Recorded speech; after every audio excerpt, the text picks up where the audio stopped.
Hello everyone, and welcome back to the channel. JC here with another video on Action Taimanin. Today we're gonna check this week's challenge arena, but before we start, don't forget to leave a like, share, and subscribe if you enjoy the content. So this week's challenge arena is fairly simple. In fact, I did all the runs in one go. It's just that easy. We're gonna do this on rooftop, and that means the stage is gonna be really narrow.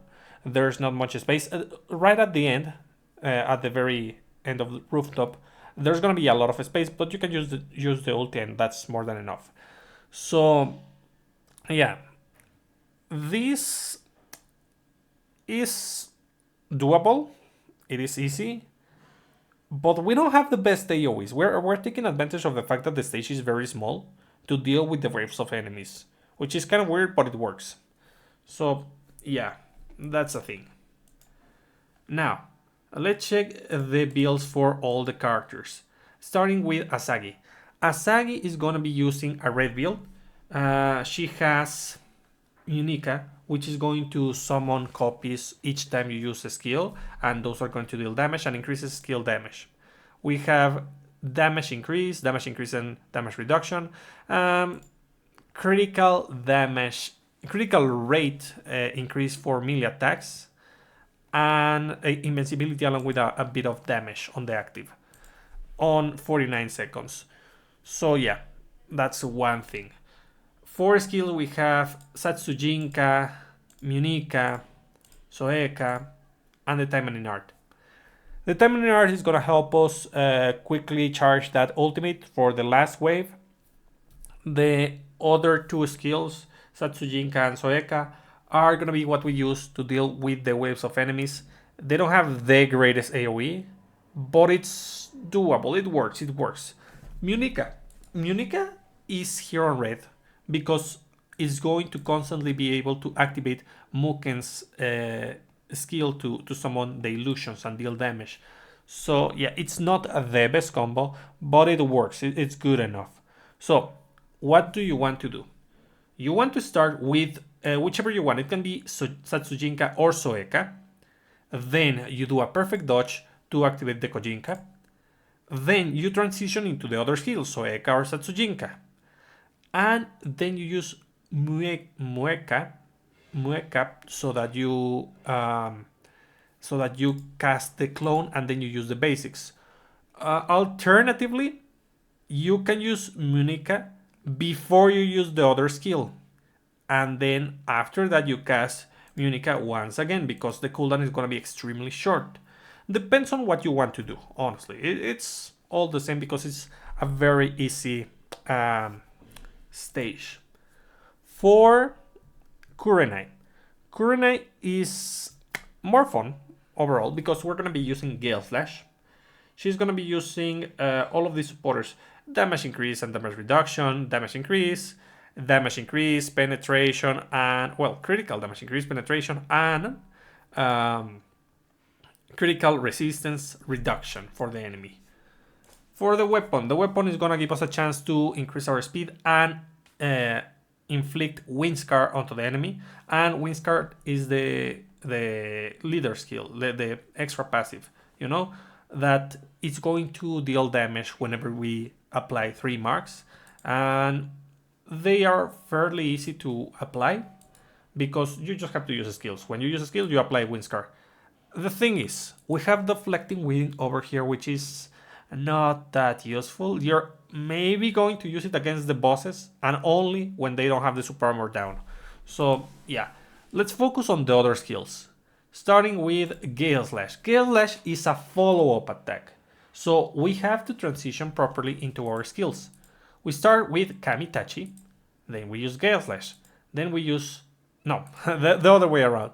Tornado Render, Gale Slash, Kamitachi, Gale Slash, Tornado Render, and once again Gale Slash, Kamitachi. So it's just about doing the skills in the right order.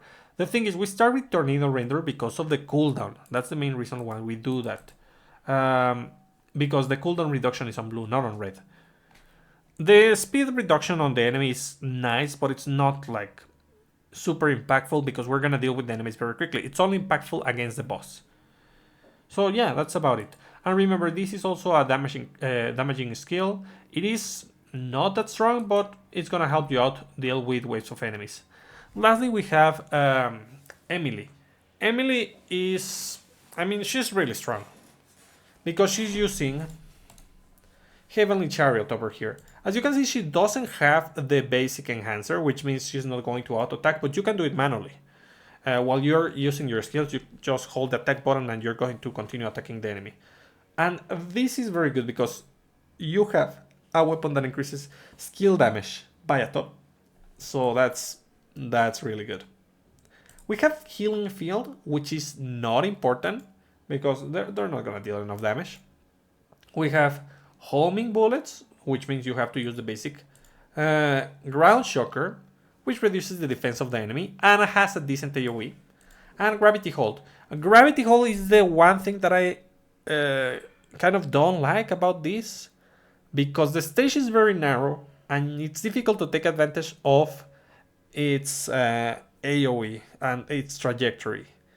But you can do it, It's all about positioning, because you start with Ground Shocker. Well, technically homing bullets, because you just auto attack, then you use ground shocker while you still auto attack, and then while the enemies are stunned by that attack, you're gonna be using Gravity Hold. You just dodge backwards, and then you use the attack, and that's going to cast the sphere. For the supporters, as you can see, we have damage increase and damage reduction. Which is not that impactful because it is very low, but it is something. Then we have Felicia with her huge damage increase, and new Lightning Yukikasen, which gives us another form of damage increase. And a decent AoE attack. So yeah, it is fairly good for the most part. It is not difficult, just Ground Shock. Homing Bullet with the basics. Ground Shock, get near, use Ground Shock, and then while you still attack with the basics, you dodge backwards and you attack to use Gravity Hold, and that's it. And when you are on the... let me tell you, there are 4 waves of enemies. The first 2 are on the upper part of the rooftop. Then we jump into the bridge. And on the bridge, that's a very narrow space. So Gravity Hold might not... be the best skill to use here, because some enemies are going to stay away and you're gonna need to do a diagonal attack, which is kind of difficult to aim.